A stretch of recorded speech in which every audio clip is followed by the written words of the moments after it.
One ISON and WTF NASA. Seriously, bro. Part 14. Comet plus star equals mass explosion. Alright, at this point, you know we've gotten no data out of NASA whatsoever. Surprise, surprise, surprise. You know, I don't know, I guess they're watching the Zimmerman trial or they're making another parody video or something. They're probably real busy.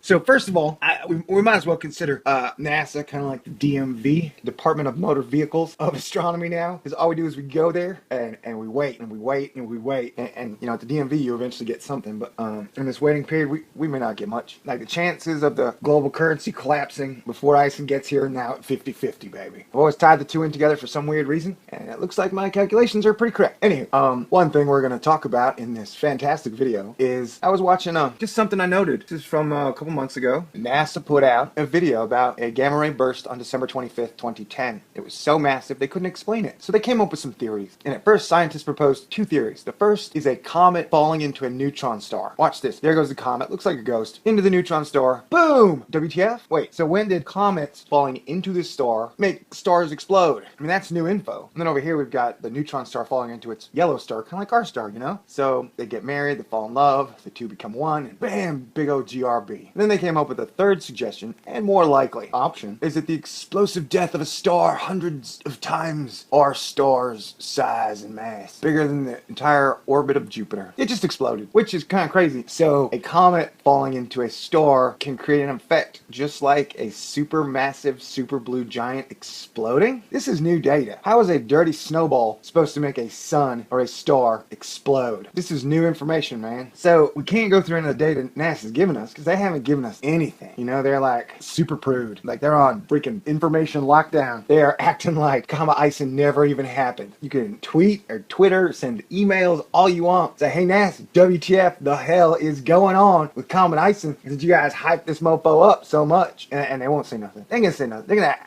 act like you're an idiot. They're gonna act like, what are you talking about? Comet ISON? Oh, I don't know. I don't know nothing, man. We're just NASA. We're not here for you. We're here for us. We're here for whatever we want to do. Which is cool, man. That's really great. All right. Yeah, we got a bunch of theories on the internet. We got some people claiming that with the data they looked at, ISON is as big as the moon. We got another guy claiming that ISON's half the size of Jupiter. But I still gotta doom you out. Still sounds like wormwood to me, man. Bring out your dead. Shit, it's not funny. Yeah, hold on. I got the Queen of England on the phone. Hello, NASA, this is the Queen of England, and it's time for you to give information on ISON to the people. I am a monarch, and I tell you what goes, and this is what goes. Alright, so yeah. At this point, I'm still wondering, I got a lot of questions. One, how can they calculate the rebound orbit after it comes around the sun? Like, how can they calculate it? I bet it's gonna be off by a percentage. And B, I don't think it's gonna make it in the sun. I think it's just gonna dive straight in the sun, and then the sun's gonna go wacky. And you guys put up some grand asteroid challenge to have us help you, NASA, find dangerous, potentially hazardous asteroids to Earth. Well, me and Reed Richards, who is Suspicious Observers, who I promised him I wouldn't name again, but I just did. I broke my own rule for this subject. We both advised that if you have some giant comet blowing through with like a 400,000 mile tail and coma through the asteroid belt, it's gonna disrupt everything, man. It's just gonna bug shiz. Oop.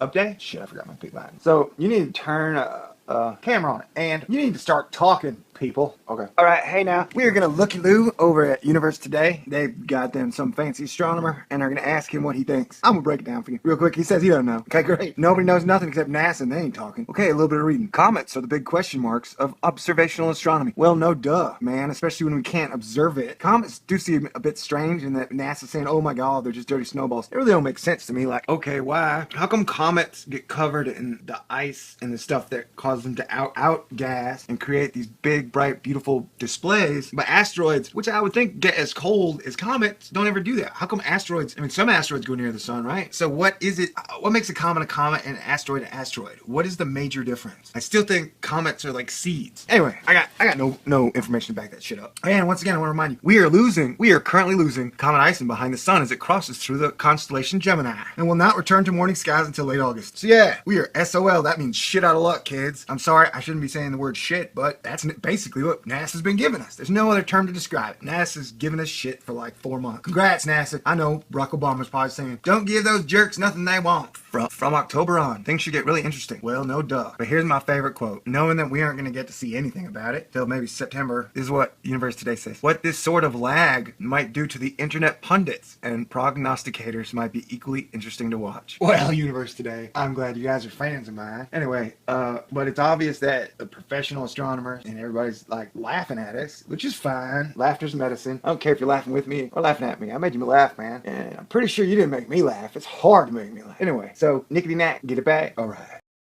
Thor News presents Comet C2012 S1 ISON and WTF NASA. Seriously, bro. Part 14. Comet plus star equals mass explosion. Alright, at this point, you know we've gotten no data out of NASA whatsoever. Surprise, surprise, surprise. You know, I don't know, I guess they're watching the Zimmerman trial or they're making another parody video or something. They're probably real busy. So first of all, we might as well consider NASA kind of like the DMV, Department of Motor Vehicles of Astronomy now. Because all we do is we go there and we wait and we wait and we wait. And you know, at the DMV you eventually get something. But in this waiting period, we may not get much. Like the chances of the global currency collapsing before ISON gets here are now at 50-50, baby. I've always tied the two in together for some weird reason. And it looks like my calculation